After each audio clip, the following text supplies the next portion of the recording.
Hello, and we are back here at Radeon Land Extravaganza. Extravaganza, yeah, there you go. That's better. And we are doing TorCraft here at that Extravaganza, and we are down to the grand finals, which will be between Huck and MaSa. My name is Slow Wolf. I'm going to be one of your casters for the evening. Off to my left is Endersword, and we are both excited to see this. As people in Toronto, we are used to seeing Root MaSa win basically everything, but that's because Huck is usually not physically in Toronto. But this time, we have ourselves a heck of a grand finals between Huck, who is obviously a very skilled player, and MaSa. So this is going to prove to be a very great grand finals. Shout out to Oddly Studios for donating to this prize pool an additional $500, which makes for, how big is this thing right now? $1,500 is the total prize pool for this. That's impressive. That's really cool. Quite good. Supporting the local scenes here. Yeah, well, which a lot of good players come from Toronto, so... What can I say? We're pretty cool people over here. Yeah, we're all putting MaSa through school. So all things considered, you know a lot about these players. You've seen them both play a ton. You have a ton of experience with them. Who do you think is going to end up, how do you think the series is going to end up working out? Is it going to be a really close one, or do you think there's going to be a consistent edge in it? I think it will definitely be close in terms of the games themselves. So far, in the past year, we've seen it go either way early on in the tournaments, but when it comes down to it, Huck tends to win at the end of it. Okay. So in group play or in early bracket play, it could go either way, but Huck seems to do it under pressure. However, I will say that this is probably a time that MaSa has been practicing more than he ever has, because of his trip to Germany for WCS and everything. He was trying to, of course, WCS Toronto is next week. I'm going to that. I've got tickets. It's going to be great. So MaSa really, really wanted to qualify to get into it. He didn't by one map, but because of that, he was actually motivated. He was down at the Root House for a month before that. He actually went to Korea before going to Germany. So he's probably in a better shape than he's been in a long time. But and then Huck, on the other hand, has been casting a bit more and stuff like that. So I don't know, but I mean, both of them have looked incredibly on point.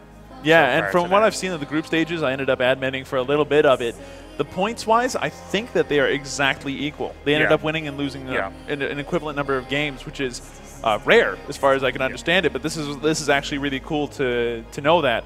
All right, so Huck, from what I've seen, Protoss player, very strong Protoss player, has an exceptional awareness of what's going on around him. In the semifinals that we just saw, it seemed like he was kind of taking it a little bit easy. Yeah. But I can only imagine that he's going to bring his A game here. MaSa, what does MaSa play? MaSa's Terran, and what MaSa usually does, and this is very interesting in his play, is both of these players actually play differently if they think they're just playing better than you. So if they think they're better, that's a problem, because only one of them is going to end up being better tonight. So when they don't really fully respect the opponent, or they think they could beat them, they play one way. And MaSa plays a very, very micro style, very not cheesy, but he'll play Reaper into Hellion into Banshee, just very multitasky. And we could see in Huck's previous matches and throughout the entire day that Huck, when he thinks he's got the win, he'll just do something proxied or just a quick forget, just very, very quick and standard. But I don't think they're going to do... Huck's definitely not going to do that against MaSa. The question will always be, will MaSa play his very multitasky way? Well, let's go ahead and find that out as we start the game. In the upper left corner, we have our blue Terran. It's MaSa. And down here on the bottom right-hand side of the map, we have EG's Protoss player. He is Huck.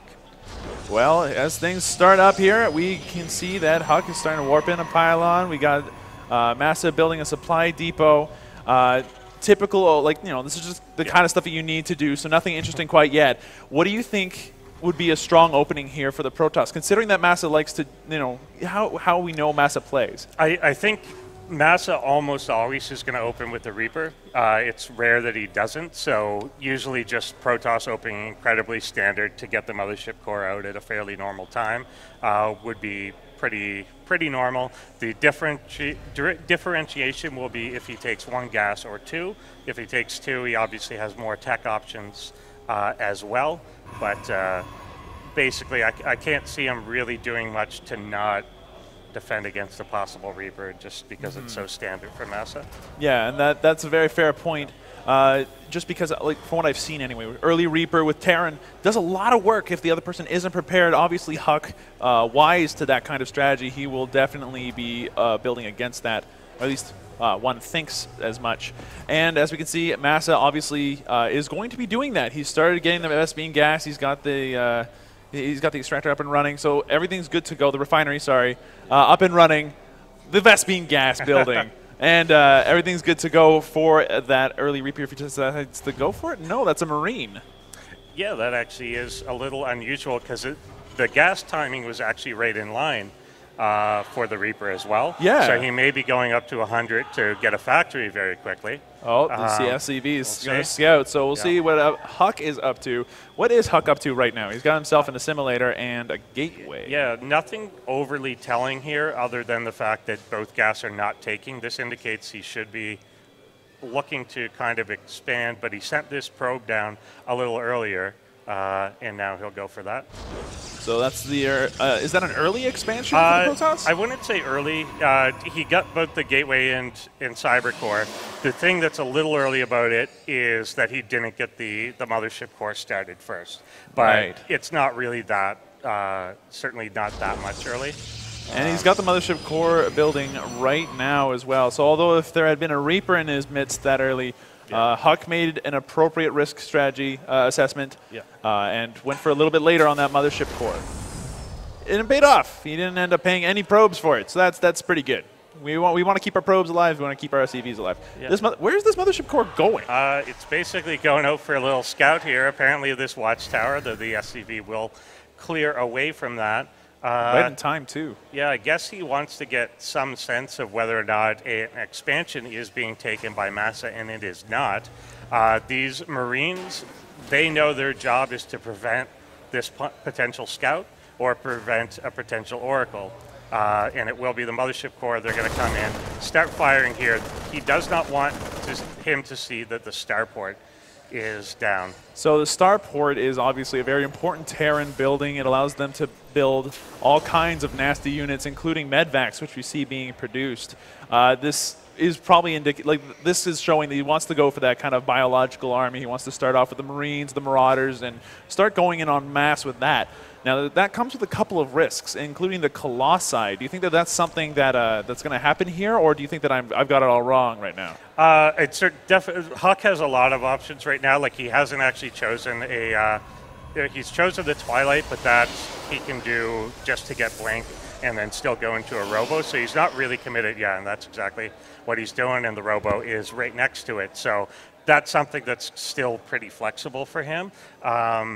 And the commitment to this drop, the drop by MaSa, since he's delayed his expansion so much, does have to do a bit of damage.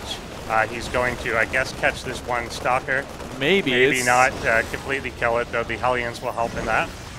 And trail it up into the natural base, which is not particularly largely defended, but there is, of course, the photon overcharge here in the main base, but he'll move back down to the natural as that portion is defended and start going after. I think he may have expected probes to be there. There aren't any. No, there's not a single one, and that's a risk that unfortunately he won't be able to actually capitalize on. And there's a lot of damage going on. These Marines are being torn apart. A lot of splash that he took from his own Widow Mine, which did kill the Mothership Core, but at what cost? Yeah. At what cost? The Observer's going to notice it and take it out. And sneaky drop over here. The medevac just going to go ahead and heal it right back up. This Observer's going to notice it, and everybody back in the medevac. We're getting right out of here before anything goes too horribly wrong. So overall, that seemed like a relatively positive thing coming out of Huck there. But resource-wise, that's actually not the case. ended up coming out as a positive for MaSa, but since MaSa is still just starting his second expansion, even with the mules, he's still playing a little bit of catch-up, I believe. Yeah, definitely on the worker count, Huck is certainly ahead there. You expect the Protoss to be a little ahead just because of chrono boost, but it's more so due to having that fast expansion as well. And taking out like just the mothership core, doing damage to a robo is not really worth it. Yeah, one or two, like maybe a stalker on top of that. Yeah, that definitely wasn't worth it in that sense. But it still was enough resources-wise, and I guess, you know, like all things considered, a positive trade when you can get one is still something to be had. Yeah. Now he will come in with these two Widow Mines, try and burrow them down. A quick pull of the probes here by Huck. The blink now done. We'll blink onto that medevac, which will try and escape.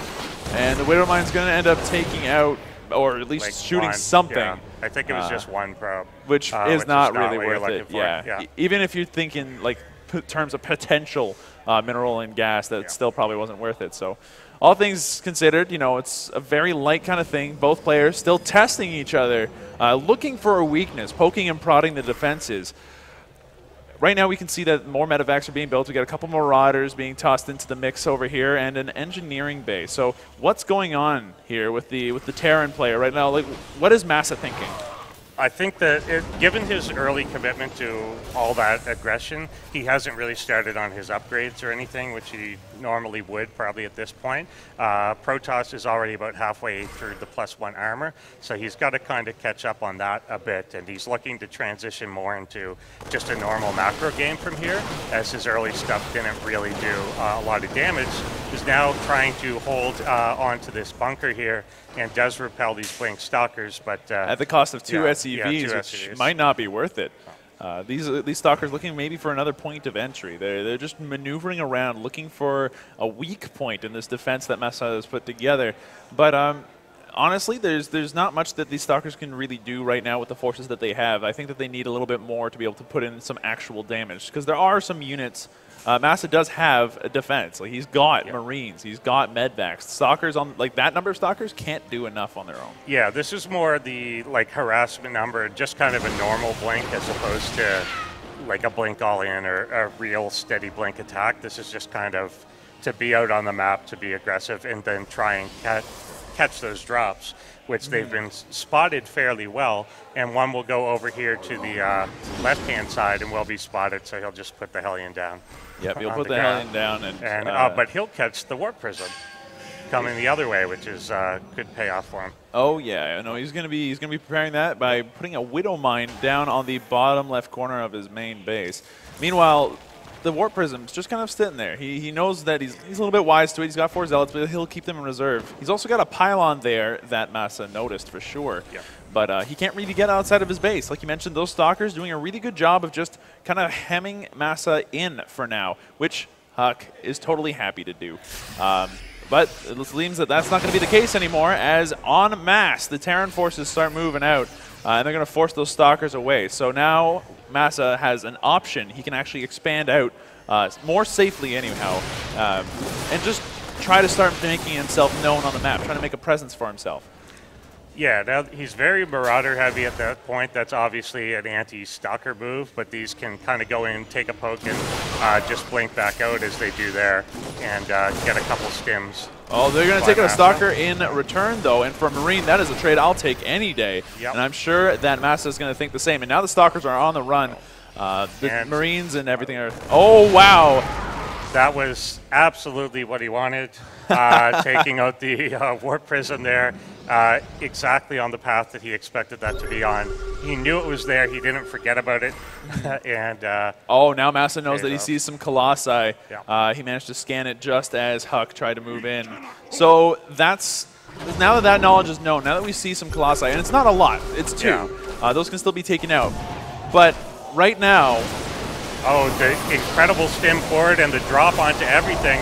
The Stalkers were not with the army, so the Marauders really take apart a lot of this, but was this an overcommitment here as the Stalkers did come down? But there's not much to guard this Colossus anymore.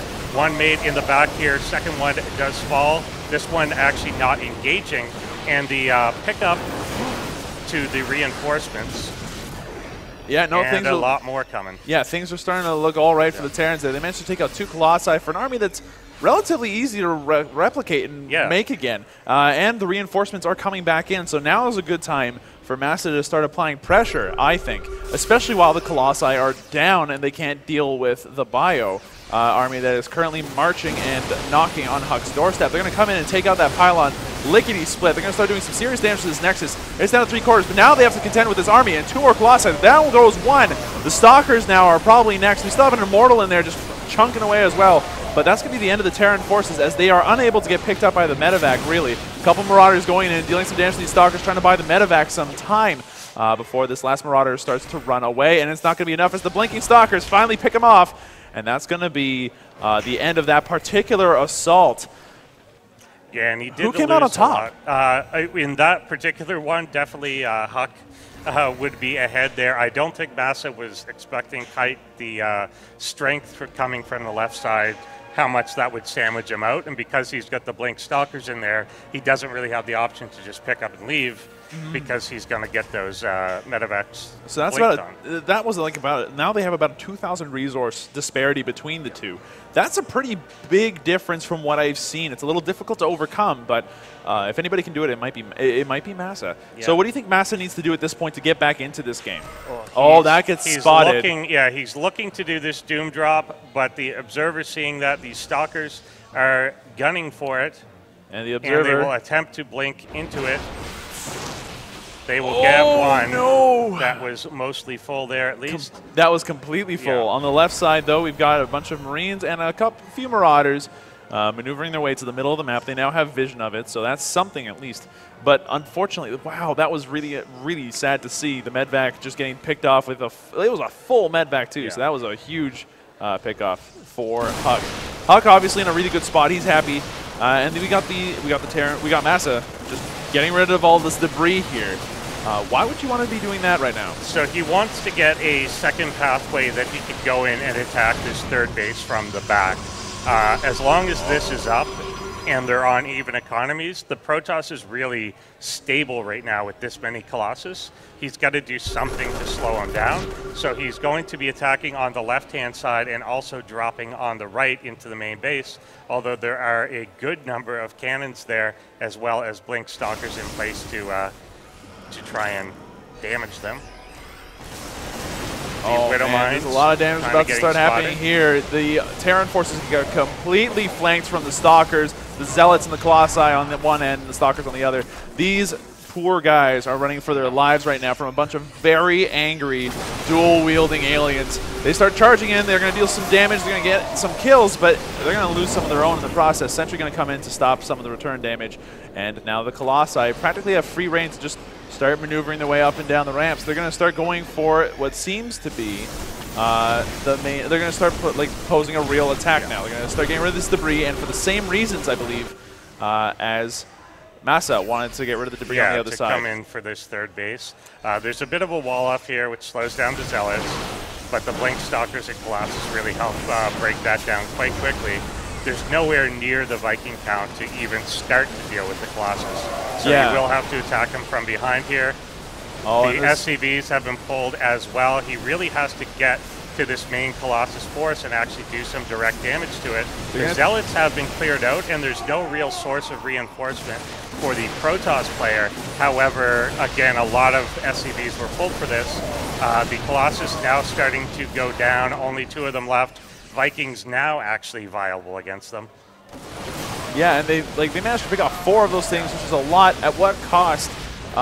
It might not really matter considering just how many Terran units are now starting to flood their way over. On the flip side, though, we got these Zealots smashing on the Terran base back home. So the Terran base is just going to start lifting off so that way they don't lose anything. But now we've got them. We're going to go back to the main assault here. The Terrans are going in. MaSa wants to end this. There's a couple of Colossi up on the uphill advantage. This is going to really hurt. Out comes like the Marauders, the Marines are shooting as much as they can. The Colossi end up going down. There's a couple of Immortals doing their best to defend as well. But there's still just too many Terrans. They start blasting away as best as they can. The Vikings went down on the ground to deal with the Immortal, and now they're just chunking apart this base. Out goes another Colossus and the Robo Bay on the second expansion. Down goes this Nexus. And it seems like things are doing really well for MaSa as they start to deal with these probes that are running away. Huck now in a really rough position. MaSa a little high on, like a little, using his resources as much as he can. Everybody's still doing everything, and like honestly, the Terrans putting on a huge dent in Huck's army right now. Yeah, he's about double the supply at the moment. He has cleaned up the Zealots that were attacking at his third base. The third base is not there anymore. The fourth is down. This third base for Huck is dying as well, and it does fall. The main base for Huck, for both players really, is mined out. So Huck is basically on no income at the moment, really just relying on a single mining patch. Huck is sending his probes in directions, and MaSa will go in here for what should be the final blow. He should be able to get, whether he tries to poke up or just kind of stays down here and takes out a lot of the tech, which is in the natural.